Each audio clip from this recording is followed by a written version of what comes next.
Harut मारुत का किस्सा। हजरत और अलैहिस्सलाम के ज़माने में इंसान बहुत बदअमल हो गए थे। फरिश्तों ने बारगाह इलाही में अर्ज किया कि मूली इंसान बहुत बदकार है और ये खिलाफत के लायक नहीं है, इन्हें मजूल कर दिया जाए या कम अज कम खलीफा ये रहीं और वजीर हम, ताकि हम इनके बिगड़े काम संभाल लें। रब ताला का इरशाद हवा के इसको गुस्सा और शहवत दिया गया है जिससे ज्यादा गुनाह करता है। अगर ये चीजें तुमको मिली तो भी गुनाह करने लगो। फरिश्ते बोले कि मौली करीम, हम तो गुनाह के पास भी ना जाएंगे ख्वाह कितना ही गुस्सा और शहवत हो। हुक्म रबी हवा के, अच्छा तुम अपनी जमात में से आला दर्जा के परहेजगार फरिश्ते छंट लो, उनको गुस्सा और शहवत दे देते ही फिर इम्तिहान हो जाएगा। चुनंचे हारूत और मारुत जो बड़े ही इबादत गुजार फरिश्ते थे इंतखाब में आ गए। हक ताला ने उनको ये चीजें यानी गुस्सा और शहवत देकर शहर बाबल में उतार दिया और फरमाया कि तुम काजी बनकर लोगों का फैसला किया करो और रोजाना इस आजम के जरिया शाम को आसमान पर आ जाया करो। ये दोनों एक महीना तक ऐसे ही आते जाते रहे। इतने अरसा में इनके अदल व इंसाफ का आम चर्चा हो गया और बहुत मुकदमे उनके पास आने लगे। एक रोज एक निहायत हसीन व जमील औरत ने, जिसका नाम जुहरा था, ये मुल्क फारिस की रहने वाली थी, उसने अपने खावनद के खिलाफ मुकदमा दायर किया। ये दोनों उसे देखते ही आशिकजार हो गए और उससे बुरे काम की ख्वाहिश की। इसने कहा, मेरा दीन कुछ और है और तुम्हारा दीन कुछ और इख्तिलाफ होते हुए ये नहीं हो सकता।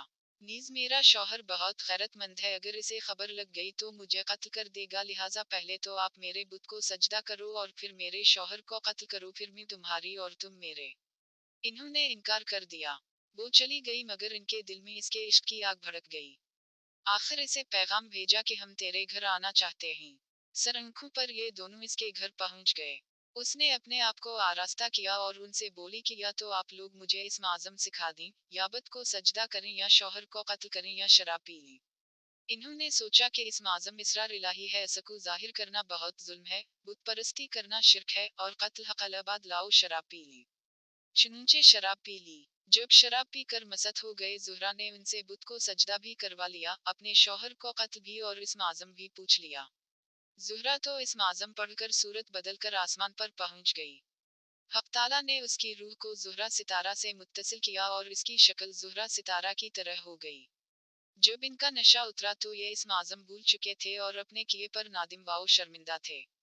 हक ताला ने फरिश्तों से फरमाया कि इंसान मेरी हिचकी से दूर रहता है।